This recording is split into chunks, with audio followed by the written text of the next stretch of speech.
It's hard to believe that Mafia Definitive Edition is 6 years old. Is it the best remake ever made? I'm going to break down the story, gameplay, and world to see if it still holds up in 2026. It's a full remake of the 2002 game Mafia, developed by Hangar 13 and published by 2K in 2020. It's a linear action-adventure crime game made up of only 20 missions and takes about 10 to 12 hours to finish, and it tells a classic mob story you would find in a gangster movie.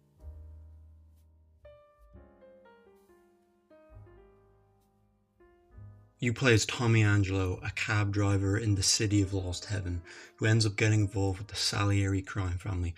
Throughout the game, you rise through the ranks of the organization and slowly become more involved in the criminal underworld. The game is split into chapters that flow one after another with no breaks in between. The story is told through memories or flashbacks as Tommy recounts his past and how he became involved in organized crime. The narrative is easily the highlight of the game. It's really well written, well voice acted, and surprisingly emotional at times. You build genuine relationships with the characters, and I like that the game doesn't overload you with too many people. It keeps the cast small and focused, which makes it easier to actually get attached to the characters instead of overcomplicating the story. Even though the story only takes around 10 to 12 hours to finish, it never feels rushed. Every character feels like they belong there and serve a purpose in the story.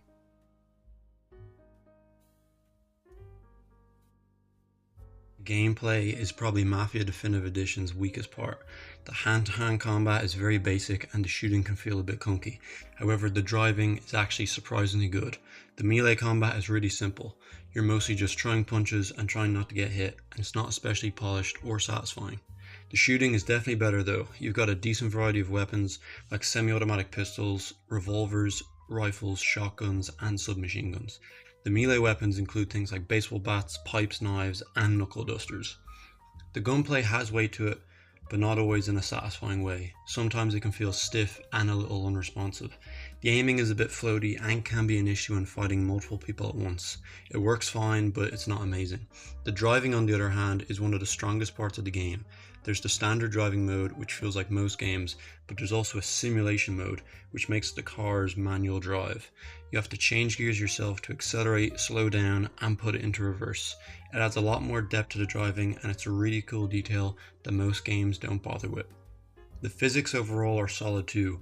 NPCs react realistically when they get shot, like holding injured limbs or limping, which makes combat feel more believable. The car damage is good as well. Cars deform properly, start smoking, and can even catch fire after enough damage has been inflicted. The vehicles themselves feel heavy and realistic, which fits the 1930s setting really well. Visually, the game is stunning. Since it's a full remake built using the Mafia 3 engine, the environments and character models look fantastic. Unfortunately, both Xbox Series X and PS5 are still locked to 30 FPS with no FPS boost or 60 FPS patch, and it definitely isn't the smoothest 30 FPS experience. It's noticeable, but honestly, it's still perfectly playable, especially because the story is the main focus.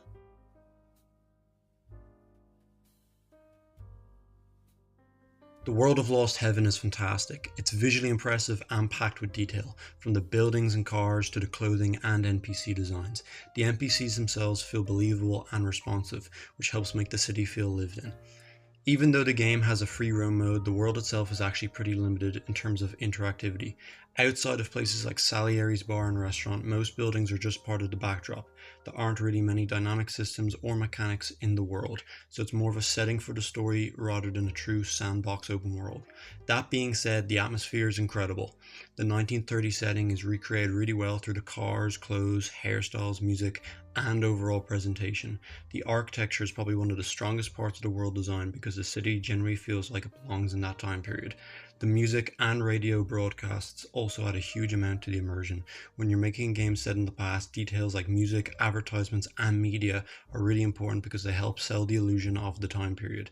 The radio stations make Lost Heaven feel authentic and help immerse you in Tommy Angelo's story. At times, the game generally feels like you're playing through a classic mob movie.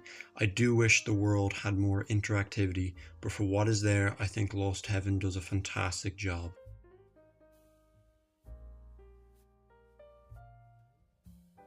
Mafia Definitive Edition is a great game with a fantastic story, an incredible atmosphere, and one of the most immersive settings I've seen in a linear game. The gameplay definitely lets it down in some areas, especially the combat, but not enough to ruin the experience. This is very much a one and done type of game. It's not designed around endless replayability or massive amounts of content. Instead, it focuses on delivering a tight, cinematic, and well paced story, and in that regard, I think it succeeds brilliantly. If you love mob movies, strong characters, and story driven games, I definitely recommend Mafia Definitive Edition. It may not have the deepest gameplay, but storytelling and atmosphere still makes it one of the best cinematic crime games you can play, and is definitely one of the best remakes ever made.